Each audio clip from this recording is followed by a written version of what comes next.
ఆ బ్రహ్మాండములంతా నిండిపోయినటువంటి శివలింగమును ఈ కంటితో చూడడం సాధ్యం కాదు కాబట్టి కాళహస్తీశ్వర మహాత్మ్యంలో మహానుభావుడు ధూర్జటి స్తోత్రం చేస్తారు. ఉదయగ్రావము పానవట్టము అభిషేకోత ప్రవాహంబు వార్ధి ధరీధ్వాంతము ధూపధూమము జ్వలద్దీప ప్రభారాశి కౌముది తారానివహంబులద్భుత సుమంబులుగా తమోదూత సఖ్యదమై సీత గభస్తి బింబ శివలింగం బొప్పె ప్రాచీదిశన్ అని. ఈ సమస్త ప్రపంచం ఒక శివలింగంగా కనపడింది ఆయనకి. అలా బ్రహ్మాండములన్నీ నిండిపోయినటువంటి శివలింగము యొక్క పైభాగమునందు అమృతము గనీభవించినటువంటి ఆ చంద్రమండలం నుంచి పడేటటువంటి అమృత వృష్టి చేత తడుస్తుంటుంది.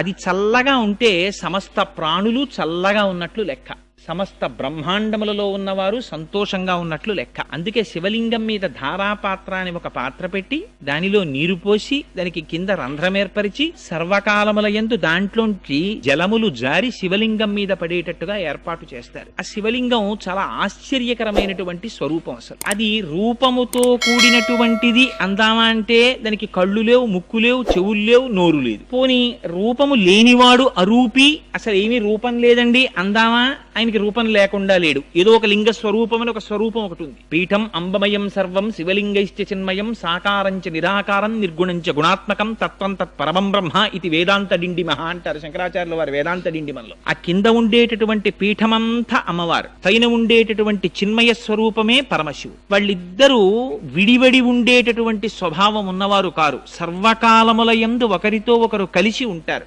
సుందరకాండలో సీతమ్మ తల్లి అంటుంది, శక్త్యా లోభయితుం నాహం ఐశ్వర్యేణ ధనేనవా అనన్యే రాఘవేణాహం భాస్కరేణ ప్రభాయధ అంటుంది. నన్ను రాముడి నుంచి విడదీయగలవటోయ్, సూర్యుడి నుంచి సూర్యుడి ప్రభ, వజ్రము నుండి వజ్రము యొక్క కాంతి, పుష్పము నుండి పుష్పము యొక్క వాసన ఎలా విడదీయబడవో అలా నన్ను పరమాత్మ నుంచి విడదీయలేవంది. అలా వాళ్ళిద్దరూ సర్వకాలముల యందు కలిసే ఉంటారు. ఆ పార్వతీ పరమేశ్వర స్వరూపం అదిగో అటువంటి స్వరూపంలో ఆ శివలింగం చాలా చిత్రాతి చిత్రమైనటువంటి స్వరూపం. అందుకని అది రూపం ఉందందామా, రూపం లేదందామా? రూపము లేదనడానికి అక్కడ లింగ స్వరూపం ఉంది, రూపం ఉన్నదనడానికి దానికి కాళ్ళు చేతులు లేవు. అందుకని దాన్ని అరూపరూపి అన్నారు. రూపము లేదనడానికి లేదు, రూపం ఉన్నదనడానికి లేదు. మరి ఏమిటది అంటే అరూపరూపి. అందుకని అదేమిటి లింగము అంటే ఏమిటి గుర్తు?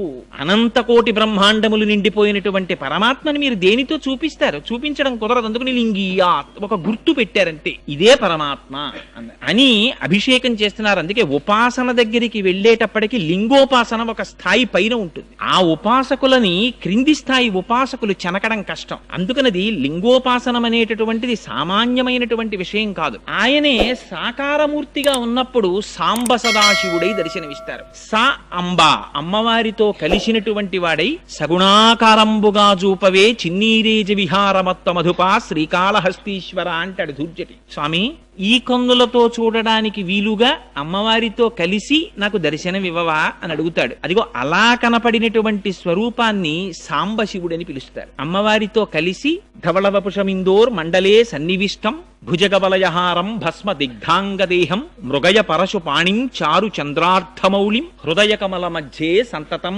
చింతయామి అంటారు. ఒక రూపం కాదు పరమశివుడికి, అనేక రూపాలు, అనేక ఆయుధాలు. ఇందులో ప్రధానంగా ఒక చేతిలో మృగాన్ని పట్టుకుని, ఒక చేతిలో గండ్రగొడ్డలని పట్టుకుని, ఒక చేత్తో అభయముద్ర పట్టి, ఒక చేత్తో వరదముద్ర పట్టి ఉన్నటువంటి పరమాత్మని నేను సర్వకాలముల యందు నా చిత్తమునందు నిలిపి ధ్యానం చేస్తున్నాను అంటారు. ఆ శివ అన్నా ఆయనకి ప్రధానంగా శివ అని పిలుస్తాం. శివ అంటే శివం అంటే మంగళం. దానికి కొన్ని అర్థాలు చెప్పారు.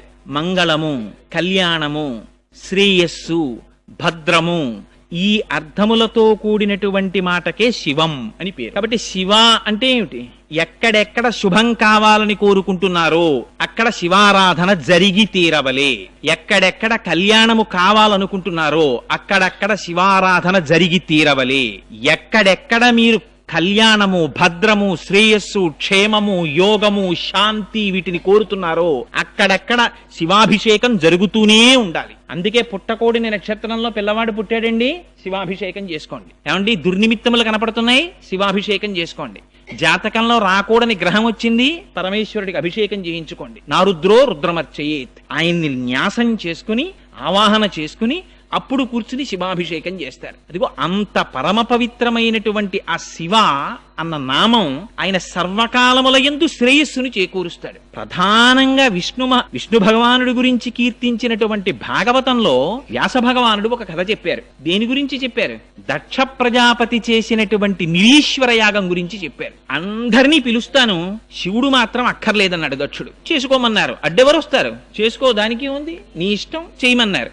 చేశాడు. ఏమైంది? చేస్తున్నది యజ్ఞం, కావలసినది యజ్ఞము యొక్క ఫలితం. యజ్ఞమనబడేటటువంటి కర్మ జడం, తనంత తానుగా అదేం ఫలితం ఇవ్వదు. ఆ కర్మ చేత ప్రీతి పొందినటువంటి భగవానుడు తత్సంబంధమైనటువంటి క్రతువుకు మంగళాన్ని ఫలితాన్ని ఇవ్వాలి. కానీ నాకు ఈశ్వరుడు అక్కర్లేదన్నాడు, నాకు శివుడు అక్కర్లేదన్నాడు. యాగం చేశాడు. ఏమైంది? చిట్ట చివరికి ఏ తల్లి అనంతకోటి బ్రహ్మాండములు నిండి నిబిడీకృతపై పరమశివుని యొక్క ఇల్లాలైందో అటువంటి తల్లి తనకి కుమార్తెగా పుడితే ఆ వైభవాన్ని గుర్తెరగలేక ఆవిడ్ని కూతురుగా విడిచిపెట్టుకున్నాడు. ఆ తల్లి ఒక్క మాట అంది చిట్ట చివర, అగ్నిగుండంలో ప్రవేశించింది. ఎవ్వరూ కూడా చిట్ట చివర శరీరాన్ని త్యాగం చేసేసే ముందు అప్పుడు అబద్ధం చెప్పవలసినటువంటి అవసరం ఎవరికీ ఉండదు కదండి. అప్పుడు సత్యమే పలుకుతారు. అంతకన్నా సత్యమే ఉండాలి. ఆ తల్లి ఒక మాట చెప్పింది, తెలిసి తెలియక దక్ష అని ఒక ఘోరమైనటువంటి పని చేశావు. ఏమిటి నువ్వు చేసినటువంటి? భవాద్వేష్టి నహో శివాహ శివేతిరహ. నువ్వు భవుడైనటువంటి పరమశివుణ్ణి ద్వేషించావు. ఆయనకి లింగ పురాణంలో భవ అంటే సంజీవనం సమస్తస్య జగత సలిలాత్మిక భవ ఇత్యుచ్యతే మూర్తిర్భవస్య పరమాత్మనః. ఆయన నీటి రూపాన్ని పొంది ఈ సమస్త జగత్తుని నిలబెడుతున్నాడు పరమశివుడు. నీరు లేకపోతే ఈ జగత్తు లేదు. అటువంటి పరమశివుణ్ణి, అటువంటి మంగళప్రదమైన మూర్తిని నువ్వు ద్వేషించావు. నాకు అక్కర్లేదు శివుడు అన్నారు. ఇది తెలియక చాలా మంది క్షేత్రాలకు ఎడతారు. పరమశివుడు అందమైనటువంటి చిత్రం ఒకటి కొంటారు. మూడో నాడు ఎవరో చెప్తారు, తెలిసి తెలియని వాళ్ళు, ఏమండి ఇంట్లో శివుడి ఫోటో ఉండకూడదు, తీసుకెళ్లి పెట్టేయండి అని. శివాలయం ఒకటి తేరగా దొరుకుతుంది, తీసుకొచ్చి తెల్లవారేటప్పటికి శివాలయాల్లో పెట్టేస్తుంటారు. దాని గురించే భాగవతం మాట్లాడింది. అవి పిచ్చి పనులు. శివాలయానికి తీసుకొచ్చి శివుడి ఫోటో పెట్టేయడం ఏమిటి? నీకు మంగళం అక్కర్లేకపోతే, నీకు శ్రేయస్సు అక్కర్లేకపోతే, నీకు కళ్యాణం అక్కర్లేకపోతే, నీకు సుఖశాంతులు అక్కర్లేకపోతే నువ్వు శివుణ్ణి విడిచిపెట్టేసుకో, అభ్యంతరం ఏం లేదు. నీకు అశాంతి కావాలంటే, అమంగళమే కోరుకుంటే శివుడు నాకు అక్కర్లేదని చెప్పచ్చు. శివుడు అంటేనే మంగళం. అందుకని పోతన గారు, వ్యాసుల వారు నిర్ద్వందంగా చెప్పారు, నువ్వు శివుడు అక్కర్లేదని నిరీశ్వర యాగం చేశావు, అమంగళం జరుగుతుందని చెప్పి అమ్మవారు దేహత్యాగం చేసింది. ఏమైంది? మొదలెట్టిన యాగం తొట్టతుదకి చేసినటువంటి దక్ష ప్రజాపతి యొక్క శిరస్సు తెగి కింద పడిపోయింది. మనకి నేర్పింది భాగవతం. శివకేశవుల మధ్య భేదాన్ని చూడకు, శివుడు వద్దని అనకు. శివుడు అంటేనే మంగళ స్వరూపము. ఆయన పేరు శంభుః. శం అంటే సుఖము, భావయతి శంభుః. ఎవరు ఈ సుఖాన్ని ఇస్తున్నాడో ఆయనకి శంభుః అని పేరు. ఏమిటి సుఖం? నీకు జీవితంలో తెల్లవారి లేస్తే కోరేటటువంటి కామ్యమైనటువంటి కోరికల దగ్గర నుంచి పునరావృత్తి రహితమైనటువంటి శాశ్వత శివ సాయుధ్యమును ఇయ్యగలిగినటువంటి జ్ఞానము వరకు ఇయ్యగలిగినటువంటి వాడు పరమశివుడు. అందుకే ఎక్కడెక్కడ శివ కటాక్షము కలుగుతుందో అక్కడక్కడ జ్ఞానము ప్రసరిస్తుంది. అందుచేతనే ఆ మహానుభావుడికి శంభుః అని పేరు. ఆయన ఎటువంటి శివుడుట? శివానంద లహరిలో శంకర భగవత్పాదాచార్యులు వారు ఒక స్తోత్రం చేశారు. ఆ స్తోత్రంలో అంటారు, భృంగీచ్ఛానటనోత్కటక్కరిమత గ్రాహీ స్ఫురన్మాధవా హ్లాదో నాదయుతో మహాసితవపు పంచేషు బాణాదృత సప్తక్ష సుమనోవనేషున పునఃసాక్షాన్మదీయే మనో రాజీవే భ్రమరాధిపో విహరతాం శ్రీశైల వాసీ విభు అంటారు. ఈ మనోరాజీవము, ఈ మనస్సనబడేటటువంటి పద్మములో విహరించేటటువంటి తుమ్మిద స్వరూపంతో ఉంటాట. ఈ లోపల ఉండేటటువంటి ఈ మన పుష్పం మంచి సుగంధంతో ఉండాలి, పరిమళ భరితమై ఉండాలి, స్వచ్ఛంగా ఉండాలి, మకరందంతో కూడినదై ఉండాలి. అందులో ఏది ఉండాలి? ఎప్పుడు భక్తి అనబడేటటువంటిది ఉండాలి. ఎక్కడెక్కడ భక్తి ఉంటుందో అక్కడ ఆ భక్తి అనేటటువంటి రసాన్ని స్వీకరించడానికి పరమశివుడు లోపల దాని చుట్టూ తిరుగుతూ ఉంటాట. అందుకని ఆ మనస్సు భక్తితో కూడిన నాడు మాత్రమే జ్ఞానమబ్బి మనోలయం అవుతుంది. లేకపోతే శంకర భగవత్పాదులంతటి వారు శివానంద లహరిలో ఎంత గొప్ప కోరిక కోరారంటే, సామాన్యమైన కోరిక కోరారా? నాకు స్వామి నరత్వం దేవత్వం నగవన మృగత్వం వశకత పశుత్వం కీటత్వం భవతు విహగత్వాది జననం సదాత్తత్ పాదాబ్జ స్మరణ పరమానంద లహరి విహారాసక్తం చేద్రు దయమిహ కింతేన వపుష.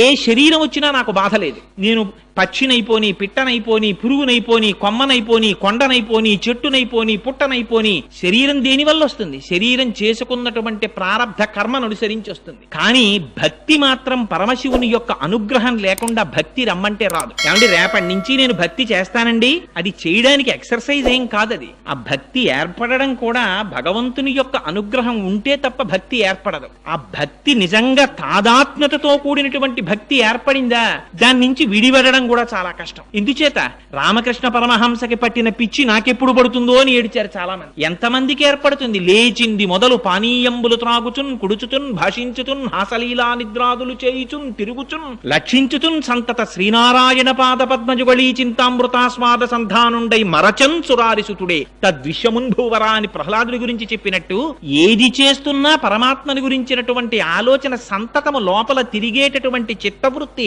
ఏర్పడడం అంటే అది కేవలం పరమేశ్వరుని యొక్క అనుగ్రహం చేత ఏర్పడుతుంది ఆ భక్తి. ఇంటి భక్తితో కూడి ఉన్నప్పుడు మాత్రమే జ్ఞానం ఏర్పడి ఆ మనస్సు ఆత్మలోకి లయమవుతుంది. శంకర భగవత్పాదులు తారావళి స్తోత్రంలో ప్రార్థన చేస్తారు.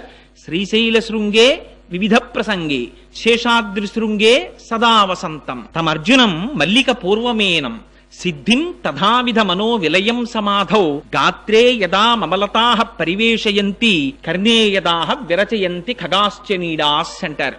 ఎంత గొప్ప స్తోత్రమో చూడండి. నిజంగా మనిషి లోపల సంకల్ప వికల్ప సంఘాతమైనటువంటి మనస్సు పనిచేస్తున్నంతసేపు, తిరుగుతున్నంతసేపు ఏవీ దగ్గరికి రావడానికి భయపడతాయి. ఓ చీమ దగ్గరికి రాదు, ఓ తీగ దగ్గరికి రాదు, ఓ చెట్టు దగ్గరికి రాదు. కోరికల పుట్టయినటువంటి మనస్సు వెనక్కి నడిచి ఆత్మలోకి లయమై తను నిర్వికల్ప సమాధిలో ఏ కోర్కెలు లేనటువంటి ప్రశాంతమైనటువంటి చిత్తంతో నేను శ్రీశైల శృంగ కుహరేష కదోపలప్సే, ఏనాడు ఆ శ్రీశైల శిఖరములో ఉన్నటువంటి గుహలలో కూర్చుంటానో ఆనాడుట ఎటువంటిది జరుగుతుందిట?